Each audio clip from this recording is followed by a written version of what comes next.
l'ego des Sussex en a pris un sacré coup. Meghan Markle et le prince Harry ont appris qu'ils n'étaient plus les bienvenus dans leur résidence de Windsor. Juste après leur mariage, la reine Elisabeth II leur avait fait cadeau de Frogmore Cottage, une petite maison de 5 chambres tout de même dans laquelle ils ont vu naître leur famille avec l'arrivée d'Archie en 2019 avant que Lilibet ne vienne agrandir la famille en juin 2021 en Californie cette fois-ci. En 2020, le couple quittait officiellement Londres pour traverser l'Atlantique et s'installer au Canada dans un premier temps avant d'investir un magnifique manoir dans le quartier de Montecito, non loin de Los Angeles.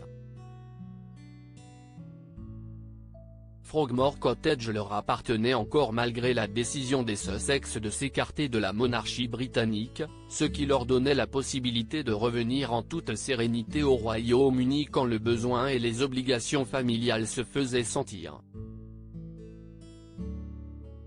Mais le roi Charles III a coupé court au privilège après la publication des mémoires explosives de son fils. Meghan et Harry devront lui rendre les clés avant le début de l'été.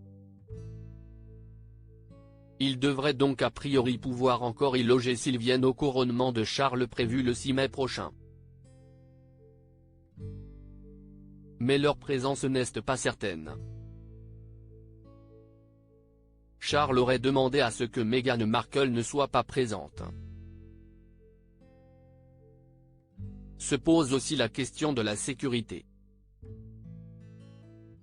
Si les Sussex ont demandé de continuer à bénéficier d'une garde rapprochée lors de leur venue en Angleterre, la requête leur a été refusée pour la simple et bonne raison que s'ils en souhaitent une, ils doivent la payer de leur poche. Autant de contraintes à laquelle se rajoutera donc très vite l'absence de logement. Si Harry et Meghan n'ont sûrement pas grand-chose à faire d'être tenus éloignés de ceux à qui ils ont fait beaucoup de reproches, Archie et Lilibet se retrouvent bien malgré eux privés du reste de leur famille. Archie et Lilibet loin de leur grand-père, nul doute que le roi Charles III doit être bien triste à l'idée de ne plus pouvoir voir ses petits-enfants près de lui. Sous ses airs de souverain bientôt couronné, le mari de Camilla Parker Bowles est un papy gâteau dont le principal objectif est de profiter de sa descendance. Pour ses 70 ans, Charles avait notamment pris la pause avec sa femme, ses fils, ses belles-filles et George, Charlotte et Louis. Cliché sur lequel on lui avait rarement connu un si grand sourire. Une photo que n'auront donc sûrement jamais la chance de connaître Archie et Lilibet.